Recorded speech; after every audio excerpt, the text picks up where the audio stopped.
Your D&D campaign has no drama, no tension. What do? Your players are no longer invested in your game, your world, your story. Storytelling is about drama. Not just in D&D. Books, movies, TV shows, they're all just drama. And at its core, in its simplest form, all drama is conflict, resolution, consequence. The Terminator is sent back in time to kill Sarah Connor. Sarah Connor doesn't want to die. That's conflict. The Terminator tries to kill Sarah Connor. Sarah Connor eventually kills the Terminator. Resolution. Sarah Connor is now mentally scarred, has learned she's going to give birth to the son who's going to end the future apocalypse, and has fallen in love with the person sent back to save her. Consequence. And that's it. That's all drama has to be. Have a character with a goal, have another character who opposes that goal, and then put them in the same room. Terminator wants to kill, Sarah Connor wants to live. Whoa, drama, drama, drama, drama, drama, drama. Something I see a lot in especially third-party D&D adventures is a lack of any real drama. More a series of roadblocks. And this has always baffled me because as Dungeon Masters there's something we use all the time, which is the personification of this dramatic system. The ability check. Let's say that your half-orc barbarian wants to scale a wall. Now, ordinarily I'm sure he could do this just fine. But what if there's a bunch of goblins firing arrows at him, or on the other side, a monster is running away with a blacksmith's daughter? All of a sudden now we call for an ability check, because now there is A, a time constraint, B, a chance of failure, and C, a real consequence of that failure. It's the dramatic structure in its most clean-cut form.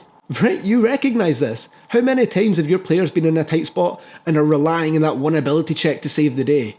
You'll see them, everyone crowding around the table, their eyes glued on him as he rolls the dice, with a valiant cheer if he succeeds, or cries of anguish if he fails. So when I read an adventure that has your party going to the town of Hamish McHamish looking for the lost vase of hurdy-gurdy, and there's no bad guy who stole the vase, I'm confused. Why are adventurers being sent to do this? To make this work, I now have to write in a recurring villain, or make up a new one to make this adventure work, to make sure that my players emotionally connect with it. Which defeats the point of using a published adventure at all. I might as well write the whole thing myself. So to avoid this in an adventure or campaign you're creating, understand what your players care about. Do they have a hometown with a family? Is there an inn that they're particularly fond of with some people there? Are they attached to some magic item, weapon or piece of armour that they have? Have they built a castle or even their own town? Let's take the example of your player having a castle, because I like castles. If my players had a castle and they've spent time, money renovating, upgrading, inviting people there to stay, my first thought as a DM is, well, who doesn't want them having a castle? If you're trying to create a believable world and have some degree of verisimilitude in your game, someone will not be happy about your players having a castle, either because it's on their land, or they want to expand their land and don't want the threat.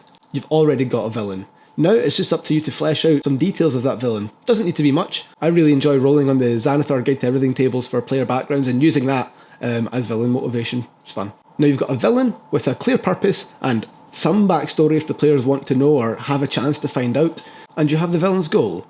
Take that castle. And now the rest writes itself. So long as you stay true to both the villain's goals and personality, it'll be easy.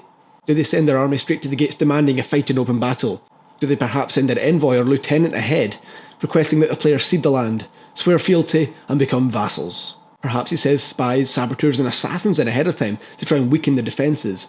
All of these create dramatic situations for your players. The first night when your players are out first roll and they see a rogue scaling the inside of their walls, they're going to be like, what the fuck is that guy doing?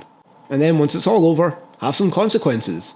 Did the villain succeed? If so, now you've got an overpowered bad guy, a recurring villain who the players have to fight as underdogs without the support of their castle. Did the players win? Well, now their territory has expanded, such is the way of war. Perhaps the town or city in which this villain dwelled is still loyal to their master and will fight to the last as your own armies approach the gates. Who's the real villain now? And at the end of it all, your players will, hopefully, feel satisfied. Together you've created an engaging, believable and satisfying story all around what the players chose to do. It's where D&D and role-playing games in general blow every other medium out of the water. All this was because it's what the players chose to do. And it was dramatic. And that's a video on drama. I hope to do more of these in the future, discussing some of the finer points of D&D storytelling, because I thoroughly enjoy it. I hope you enjoyed it, and if you did, please subscribe. I'll see you next session.